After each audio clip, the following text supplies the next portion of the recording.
आज हम बात करेंगे सिद्धिदात्री की। माँ दुर्गा की 9वीं शक्ति का नाम सिद्धिदात्री है। ये सभी प्रकार की सिद्धियों को देने वाली हैं। नवरात्र पूजन के 9वें दिन इनकी उपासना की जाती है।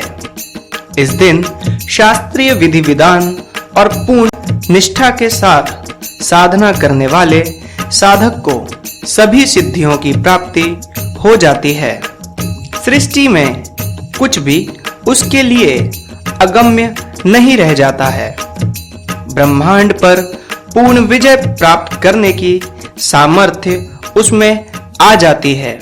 मार्कंडेय पुराण के अनुसार अणिमा, महिमा, गरिमा, लघिमा, प्राप्ति, प्राकाम्य, ईशित्व और वशित्व ये 8 सिद्धियां होती हैं।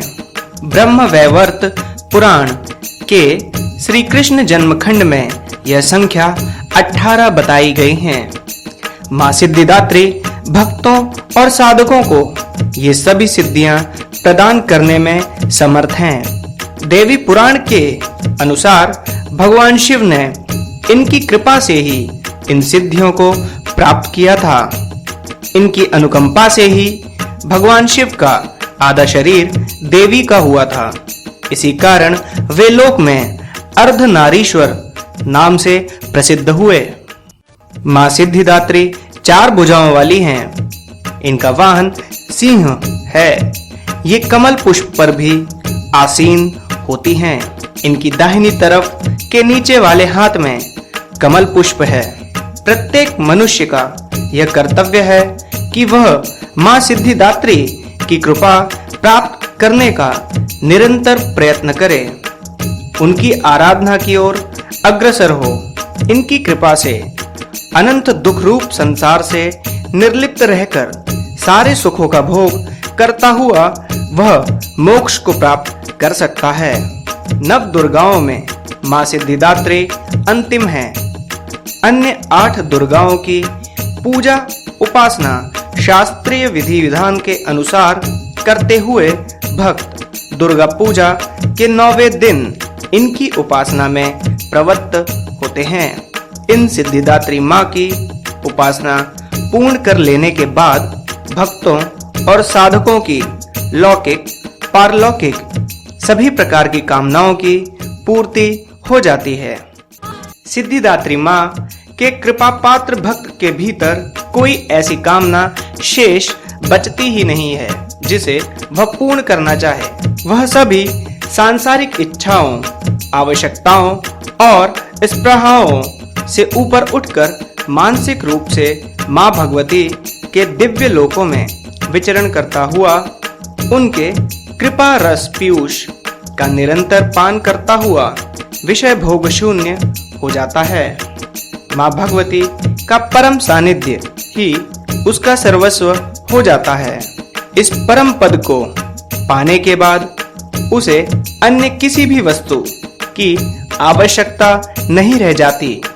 मां के चरणों का यह सानिध्य प्राप्त करने के लिए भक्त को निरंतर नियमनिष्ठ रहकर उनकी उपासना करने का नियम कहा गया है।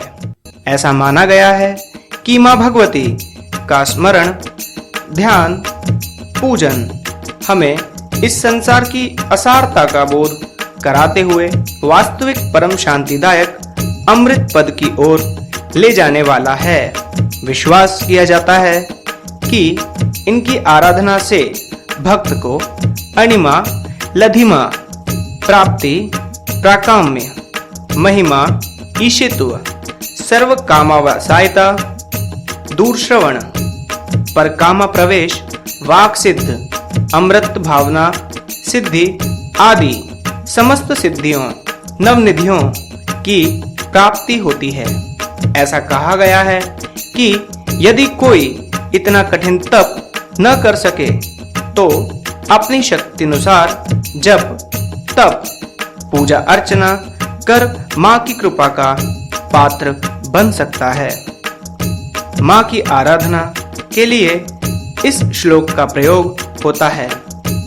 मां जगदम्बे की भक्ति पाने के लिए इसे कंठस्थ कर नवरात्रि में नवमी के दिन इसका जाप करने का नियम है। या देवी सर्वभूतेषु मां सिद्धिदात्री रूपेण संस्थिता नमस्तस्यै नमस्तस्यै नमस्तस्यै नमो नमः। इसका अर्थ है, हे मां सर्वत्र विराजमान और मां सिद्धिदात्री के रूप में प्रसिद्ध अम्बे, आपको मेरा बार बार प्रणाम है। इसका एक और अर्थ है, हे मां मैं आपको बारंबार प्रणाम करता हूँ। हे मां मुझे अपनी कृपा का पात्र बनाओ।